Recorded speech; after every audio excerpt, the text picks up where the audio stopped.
मैं इस वक्त जिस मकाम पर मौजूद हूँ इसे किबुत्ज़ रईम कहा जाता है। गज़ा यहाँ से तकरीबन 5 किलोमीटर के फ़ासले पर है। 7 अक्टूबर 2023 की सुबह 8 बजे यहाँ पर एक म्यूज़िक फ़ेस्टिवल जारी था।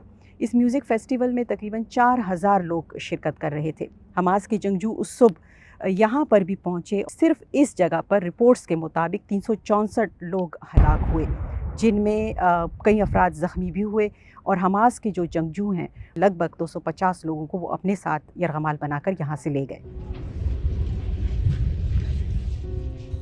यहाँ इस फेस्टिवल में हलाक होने वालों की तादाद उस दिन इसराइल में किसी भी जगह हलाक होने वालों से ज्यादा थी, जिसमें ज्यादातर नौजवान शरीक थे।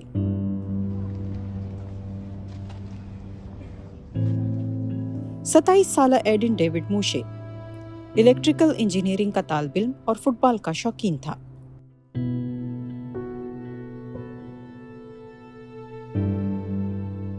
डैनियल ओहाना इसराइल के हाई टेक सेक्टर में सॉफ्टवेयर डेवलपर के तौर पर काम करता था।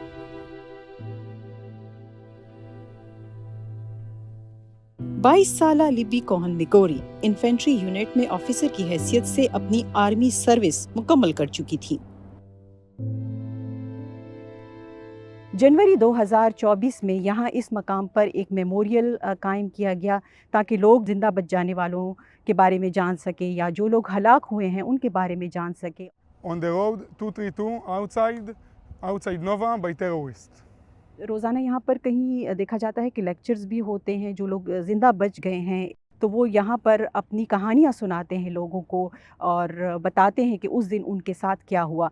तो ये जो मकाम है इज़राइल में इस वक्त जितने भी सियाहती मकामात हैं, इस मकाम की अहमियत ख़ासी बढ़ गई है और बताया जाता है कि रोज़ाना सैकड़ों की तादाद में लोग यहाँ इस मकाम को विज़िट करते हैं।